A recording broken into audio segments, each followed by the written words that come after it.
we're just gonna wait a couple minutes just for some more people to hop on, and then we'll get started here. All right, here it is.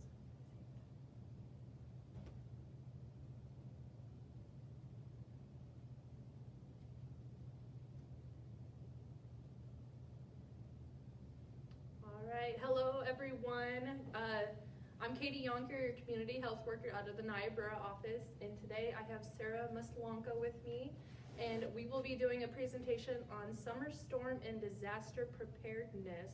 So as a reminder, we do have a raffle that we're going to be doing, so if you can comment your name and location, we will be doing that raffle after the live. So Sarah, can you explain kind of what we got for our prizes? We've got some sort of kit items that are maybe a little bit more expensive or harder to get.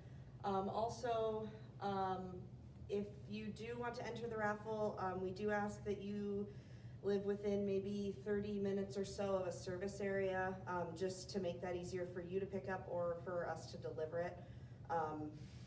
And so we've got an emergency radio.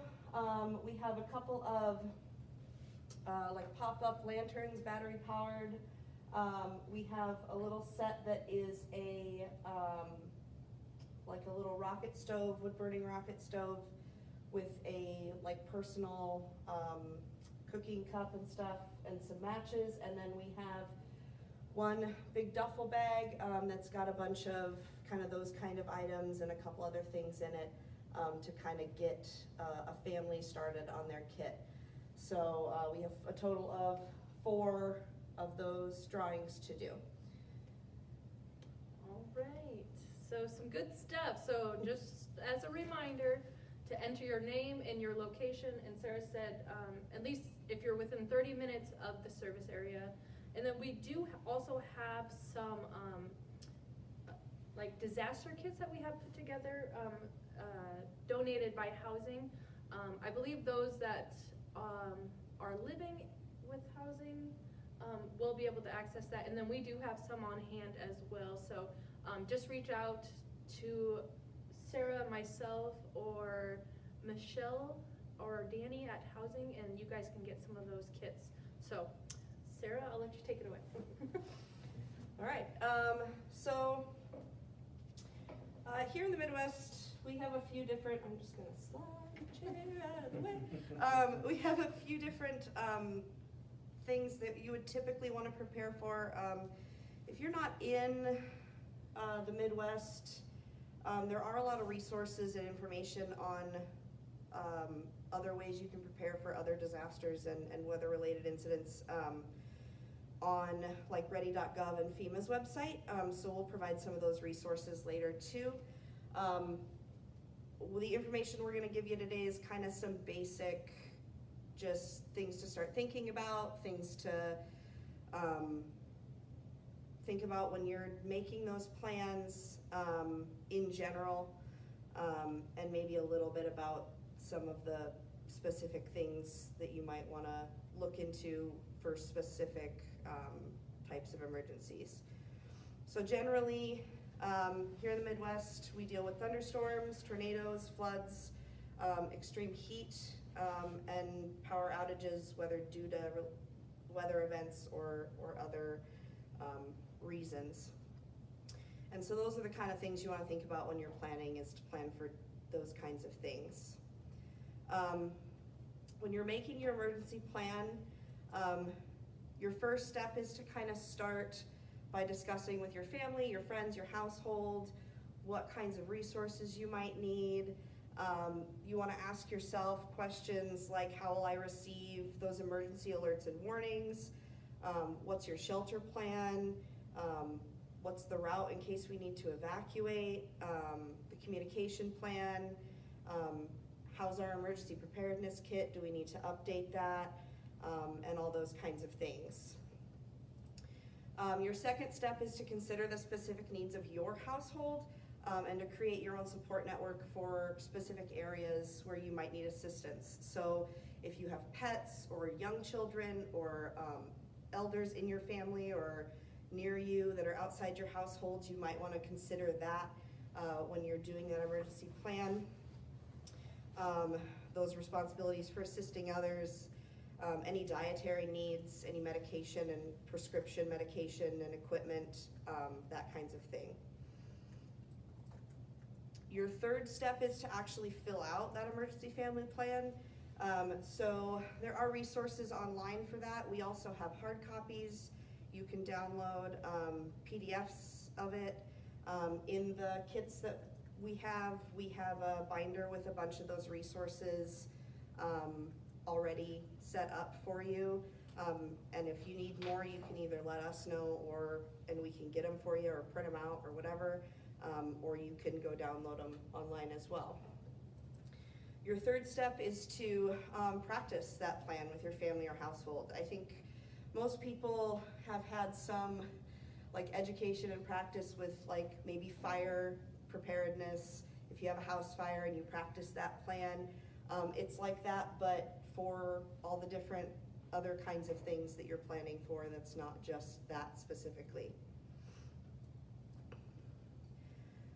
Some of the things that you want to think about with those emergency alerts, there are different kinds of emergency alerts, and then again, people with disabilities, if you have specific disabilities where you have someone who is blind or hard of hearing, then they might receive their alerts differently. So there's a few different kinds. We have the NOAA weather radio, emergency alert system, and wireless emergency alerts. The wireless emergency alerts and the emergency alert system, generally people are familiar with, maybe without even realizing it. Those are the ones you get on your phone, those amber alerts that pop up, or severe thunderstorm warnings that pop up on your phone. Those are those wireless emergency alerts. And then the emergency alert system is usually on the radio. You'll hear that this is a test of the emergency alert system.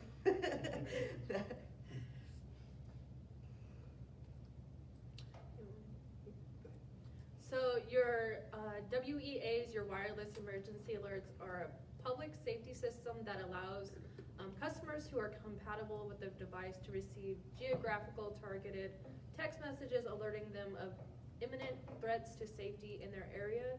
So that could include severe weather, like amber alerts, any kind of critical situation, or evacuation orders. So usually how a WEA works is the national, state, or local government will send alerts to FEMA's integrated public alert system, warning system, to like cell phone providers, and then those wireless carriers will push those text messages or alerts to any kind of mobile device that's in that specific area. So around here we get a lot, or not a lot, but frequently we'll get like an amber alert just popping up on our phone. Those are from the WEAs and stuff like that. And then the next one is the emergency alert system, which is a public warning system that requires the radio or TV, wireless cable, satellite, or wireline operators. And this is coming from like Washington, D.C.,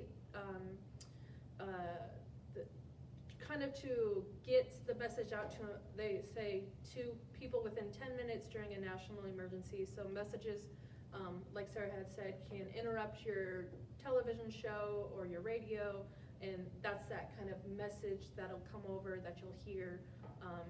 And those will either be like a full, they'll like interrupt your show with a full news alert, or it'll be like that crawl screen at the bottom of your show. So, and usually you'll hear that during like severe thunderstorms, or big I don't know, certain events that happen. And then your NOAA Radio is that nationwide network of radio stations broadcasting. It's that continuous weather info directly from like your local or nearest National Weather Service office. And I believe ours is out of either Sioux Falls or Des Moines, I think. But those broadcast warnings are for like all hazard situations, making it a single source for comprehensive weather or emergency info. And those broadcast warnings are for like public safety alerts, so Amber Alerts, power outages, natural disasters such as earthquakes, and then environmental emergency chemical releases or oil spills.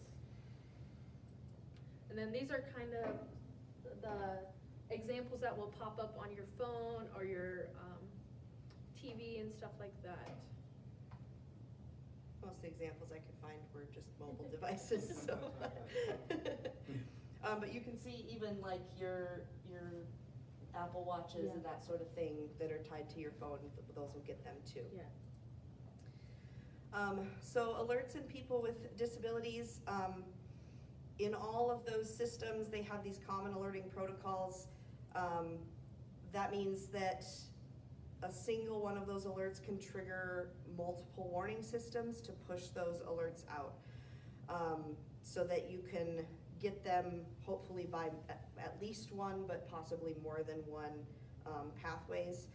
And this allows the industry partners to develop content devices that can be used with people with disabilities and others with access and functional needs to receive those emergency alerts where they may or may not get them in some other ways. The emergency alert system devices that are found at the radio, TV, cable stations, they can support multiple languages as well, but it's up to the individual stations to determine which languages are played in their area. So as far as, usually it's English and Spanish, and those radio stations that are usually in areas with a population who speaks Spanish will probably push those out in Spanish instead of English, for example. Wireless emergency alerts, that's what I just talked about, can support both English and Spanish. The alert language displayed on a phone, in terms of those wireless emergency alerts, is usually dependent on the phone type that you have and the settings. So sometimes you have to actually change those settings to make that happen.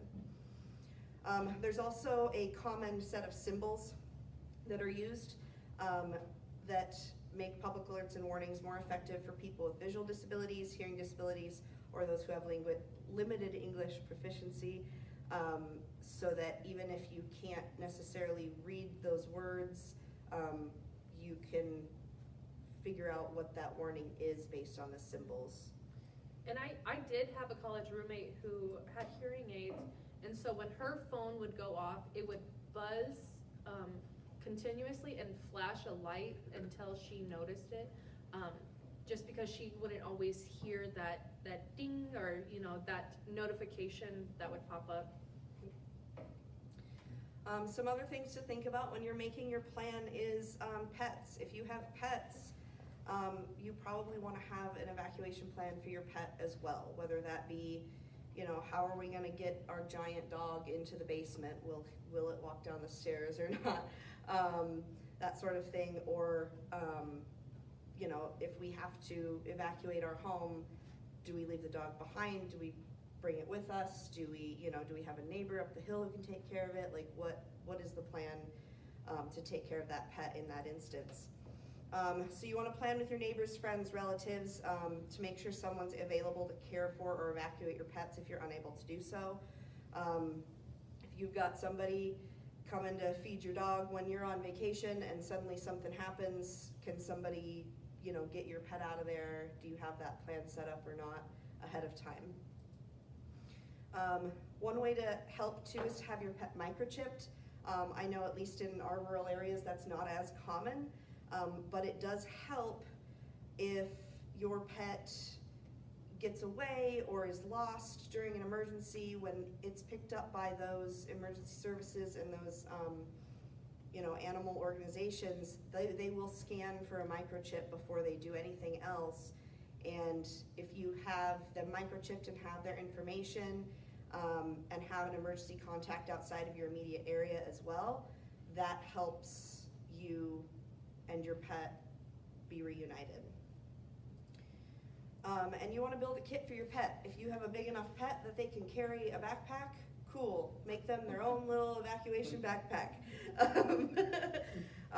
You can buy those pet backpacks, dog backpacks. They're pretty cool. I used to have one for my big dog. And they can carry their own junk, which is always nice. Something else to think about is it's all good and well to have a plan for, you know, hey, we're all in the house, let's jump in the car and get out, but what if you're at work or your kids are at school or that sort of thing when something happens, or you get separated during the emergency. So all your family members might not be at home when something happens.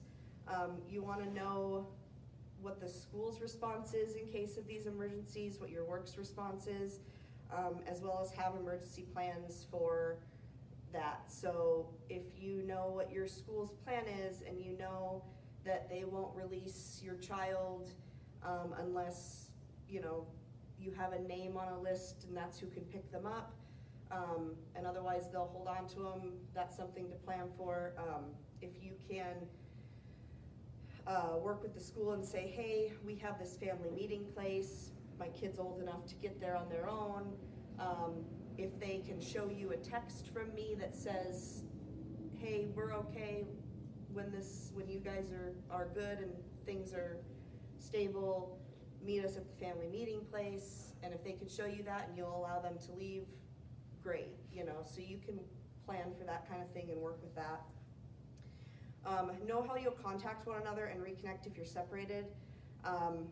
For probably a lot of older kids, they probably have their own cell phones. If they don't, think about that too. Who are they going to be able to contact? How are they going to be able to contact them? You know, do they need to go to a neighbor's and then you contact that neighbor to try and reconnect and that sort of thing. And you want to establish that family meeting place that's familiar and easy to find for all members of your family. So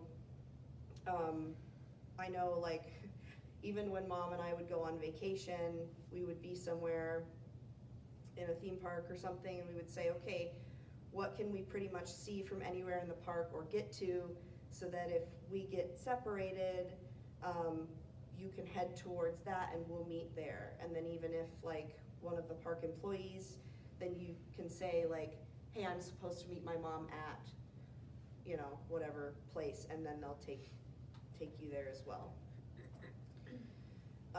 And then with specific disasters, different preventative measures, alternative planning, and different access things with each of those specific disasters. So your planning might be different for a tornado or a flood depending on where you live and where those neighbors and family members and stuff are. If they live in the floodplain, you might be okay to go to them when there's a tornado. That might be good because they're low, but it might not be so good when there's a flood.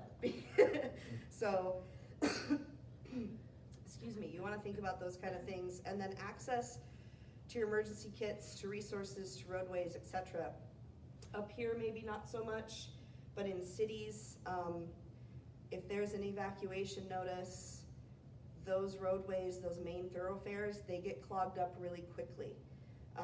And there's a lot of traffic. Do you know an alternate way out of town? Is there a way you can avoid that traffic in some way? Also, just having these plans and having that bag ready to go means that you're on the road faster and ahead of that traffic, because you're not scrambling to get a change of clothes and whatever you might need to get in the car and go.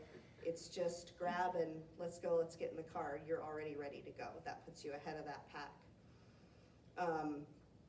Also with the access to emergency kits, if your emergency kit is in the living room closet by the front door and you have a house fire and you're in your back bedroom and you can't get to the front door, how do you have another emergency kit? Do you have one in your car? Do you have one in the bedroom? Does everybody have maybe a small, not complete kit, but something they can grab from their bedrooms when they get out that at least has like that change of clothes and that sort of thing? So at least you have something when you're getting out of the house. Is there anything else you brought up for that? No. Okay. Oh, the preventative measures. Things like trimming your trees Oh, yes. so that during a tornado or a severe thunderstorm, those tree branches don't land on your house and poke a giant hole in your roof. I actually had a friend that happened to recently, and it was like 3 o'clock in the morning, and a tree branch came through her roof, and they had to climb out of their house. It was blocking their door, and had to climb out through windows and get up to her mom's. So yeah, just things you can do to prevent some of those things as well. In an emergency, you also, a lot of resources will say, text, don't talk. Networks during emergencies, cellular networks and stuff can get really clogged up of people trying to call their loved ones, people trying to make sure people are okay, emergency services calls, those sorts of things. And if power lines are down or a cell phone tower's down, it can really affect those pathways for that information. So texting is best because it takes the least amount of those resources.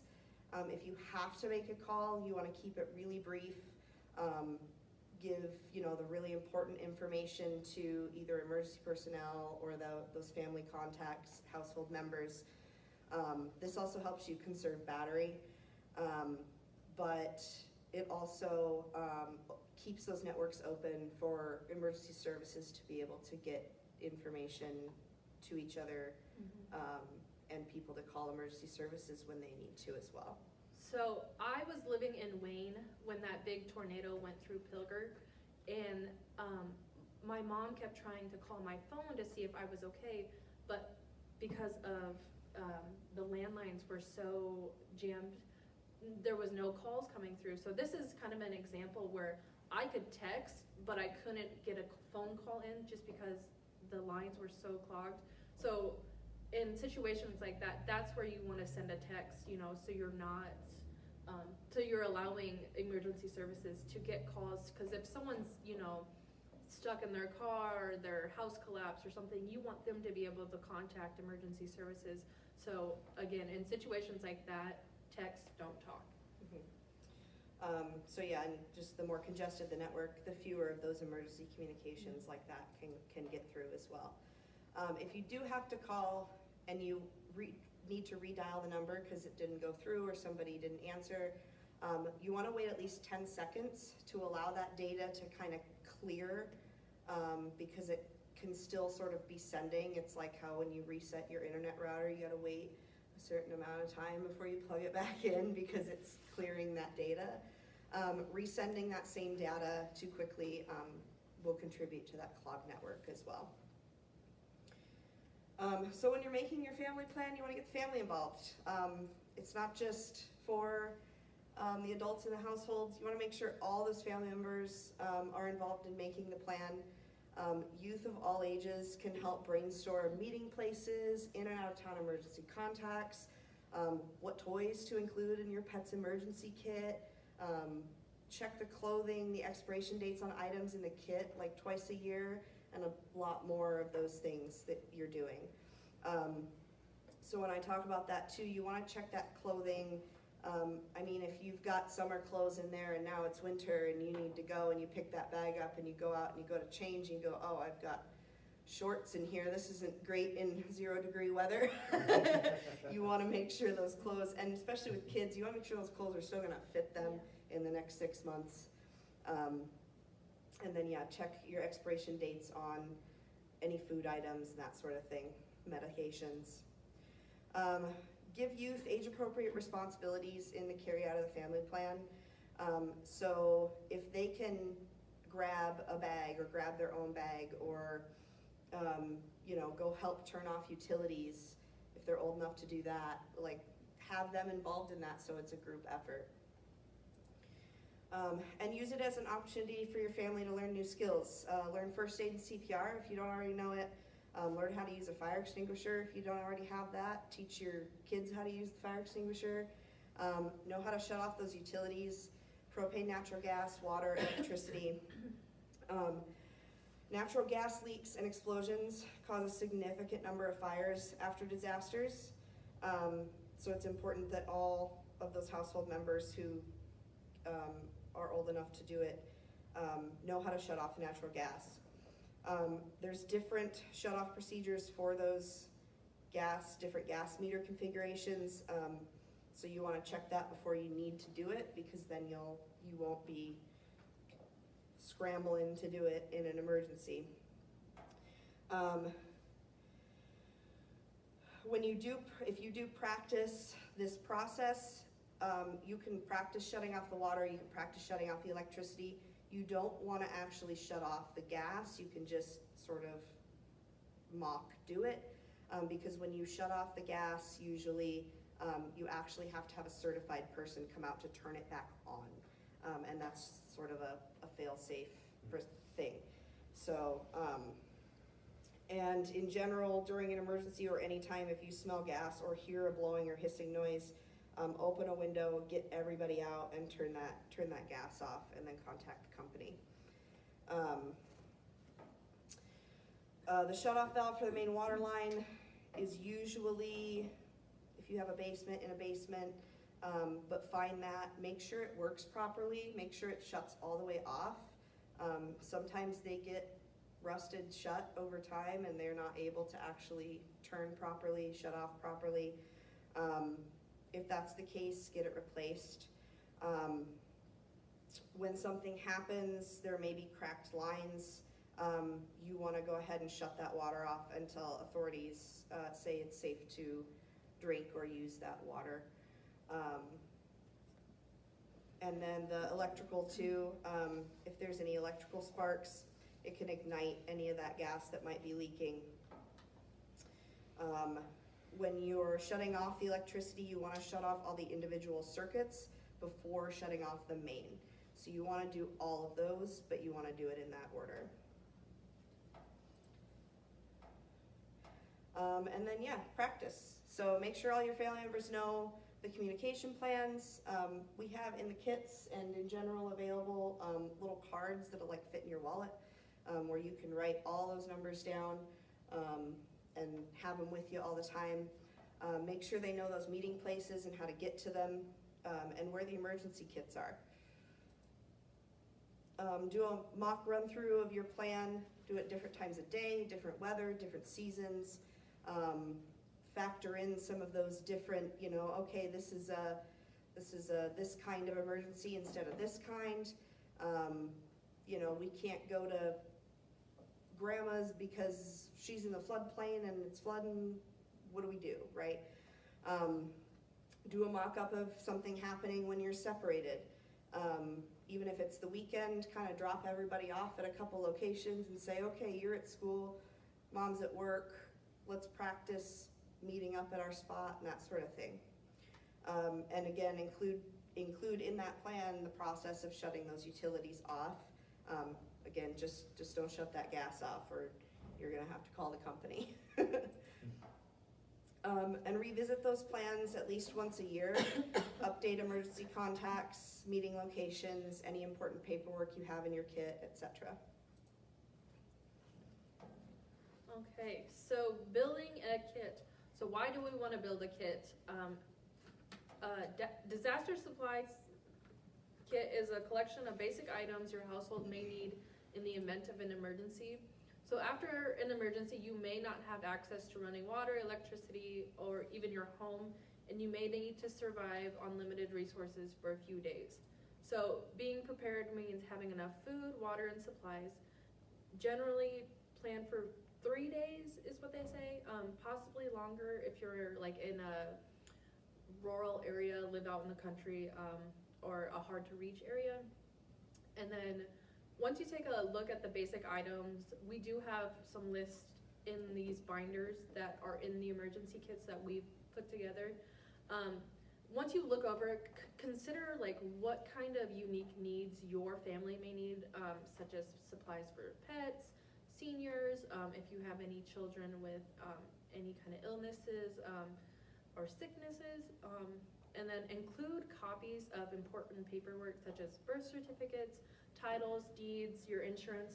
And what I've come up with is if you can get one of these protection papers, they can go in your binder, put your important paperworks in here, extra cash, an extra credit card, your insurance policy, your banking paperwork, any kind of identification, put it in there, and then just tape the top so it's gonna be waterproof in a flood. So if you keep your emergency kit in your basement and, just in case of a tornado or something like that, but you end up having a flood, at least your paperwork and stuff is gonna be secure in there.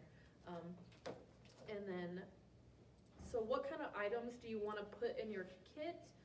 You wanna include water and then non-perishables for at least 3 days, extra cell phone charger or battery, and then a battery powered or hand cranked radio that can receive the NOAA radio tone alerts, and then include extra batteries for those just in case, and then a flashlight with extra batteries as well. We do have some batteries or some flashlights in the kits, and then a first aid kit, and then some things we didn't I wouldn't necessarily have thought of until I seen the list was a dust mask. If something happens and your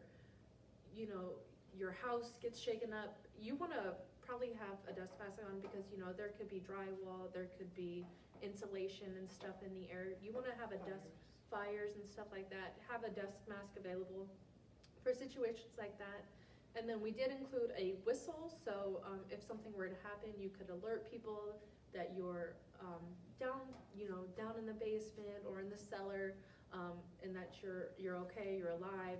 And then emergency blankets and a change of clothes for each person. And then again, you want to check those at least twice a year because around here we do get seasons. So, changing those according to the season. I would suggest spring and fall are probably the times you want to check things and change them because that's kind of when the seasons are getting to the extremes.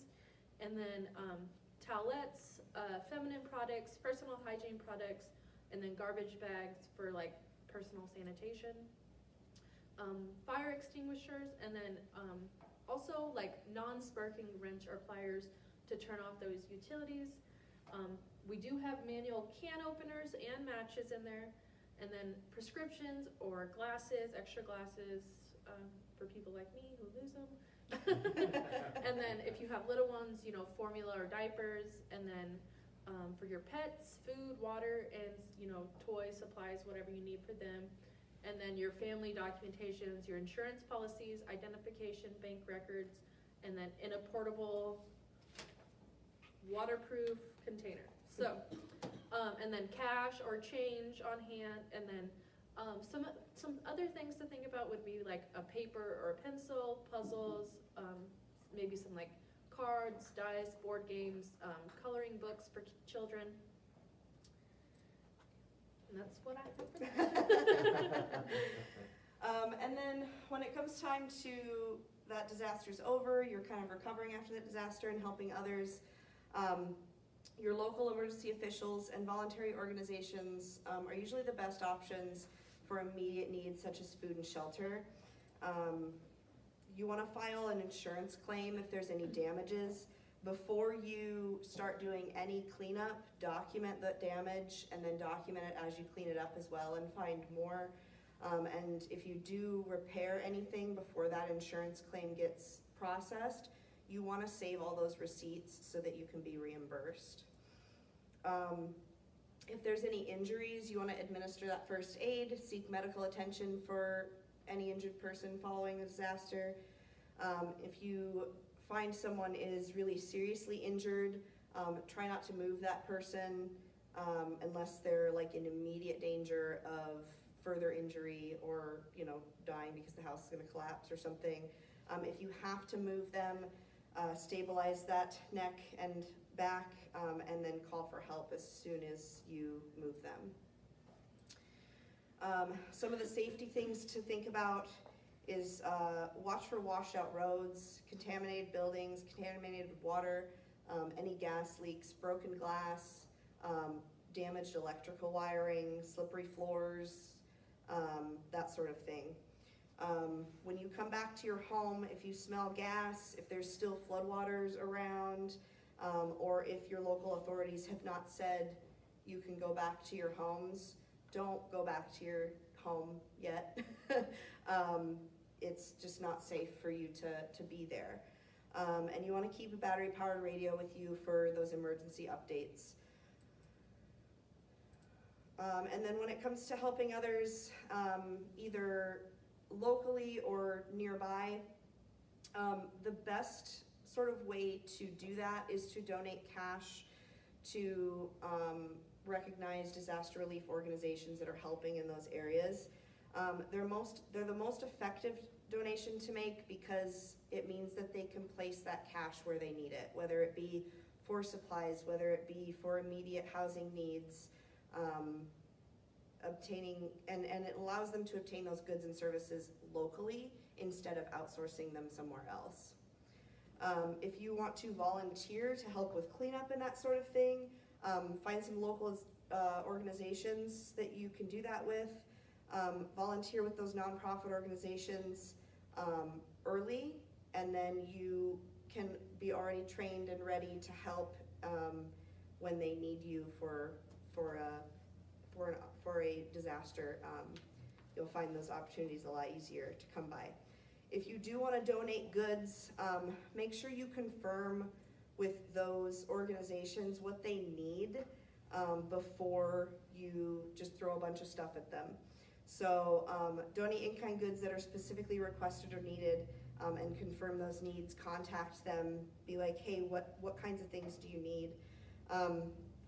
Goods such as like used clothing, household items, mixed perishable foodstuffs are harder for those agencies to distribute and often require extra resources to do. So that takes away some of those resources for helping in that immediate disaster relief. And then I think, we've just got a bunch of resources. So a lot of these are ready.gov. We can post these in the chat as well. But there's a PDF there that's a download, but then there's all kinds of information that kind of goes over this and a little bit more in detail for making that plan, for involving your family in that plan, the financial preparedness, being informed, and then you can also order, so the last two here, the /be informed and then that extra random looking link are links to download or order from FEMA hard copy resources, whether it be those communication cards, sheets for specific disasters. They kind of look like this. They have a bunch of information for specific disasters, and all kinds of other stuff. Anything that you order hard copy like that, it's free. You can get as many of those resources as you want for free. If you need a new family communication plan, order a new one. It's not going to cost you anything. So, yeah. And then I just kind of wanted to show, like, the bags that were donated by housing. I said we do have some dust masks in here, can opener, we got matches, towelettes, there's a whistle, duct tape, we got first aid kit, we got crayons and coloring books for kids, and then cards. And then they did provide the binders, and we did fill it up with a bunch of information. So, and these, I said we have, what, about 40 of them here available. And then, like if anyone, I think Michelle said, or Danny, I can't remember, Danielle, sorry. I know that housing does have some available, so if you did want one, you could reach out to them. Does anyone have any questions? Again, enter your name and your location to be entered into for our raffle. We do have 2 different prizes. Are you doing 2 or 1 big one? 1 big one and 3 kind of small ones. 1 big 4. one and 3 little ones. So just a lot of chances to win. But if anyone has any questions now, we'll just kind of hang out for a little bit and then answer some of those questions. And just a reminder for those drawings, unless you're really willing to drive a whole long way to pick stuff up. Or if you're coming up to powwow. Or if you're coming up to powwow, that would be okay too. We just ask that you be kind of within 30, 40 minutes of a service area in order to kind of facilitate you getting those items, because we aren't going to be able to really mail them out, but we sure can bring them to you, or you can come pick them up. Any questions? Sammy, Jason, got any questions? Yeah, we did have, it was kind of like we did like a trial in person and Facebook Live, so we do have a couple people in the audience. They've been very quiet, thankfully. So hopefully everyone could hear us, because I know we do talk kind of quiet sometimes. All right, I don't see any questions on here. Well, and if anyone does post any questions later, we can try to get back and answer them. And then, did you say, were you gonna, Amy, can you post the resources on there? Oh, I didn't send them to her, but So, yeah. but we'll have Amy post them, but if no one has any questions, then hope everyone has a good day. Oh, where can we pick up a kit in Omaha? We could have somebody bring one down there, if you specifically want one. Just let me know, Sarah up here in the NIBRA office, and I'll get your name on it and have somebody that's going between office sites bring it down, and then I'll be able to contact you when it's down there, and you can pick it up at the Omaha office. That would be okay. All right.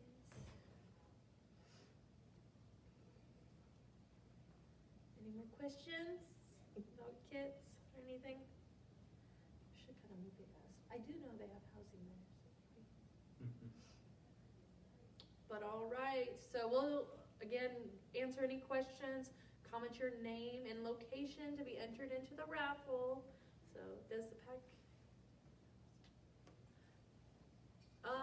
No, it does not contain the numbers for MPPD or Black Hills or utilities, but we do have like a contact list available to where You can fill that out. you can fill it out yourself and then keep it in with your emergency kit. So we do have those things available, but not everyone has like the same utility company. So if you know the number, then you can just kind of include that in there. So. All right. And we'll post winners, just in a few minutes, basically, in a post, after we're done here. We're just gotta gather all the names and spin the wheel, and we'll post those winners and contact you as much as contact you, or you can contact us. Words are hard. All right, everyone take care and be safe out there.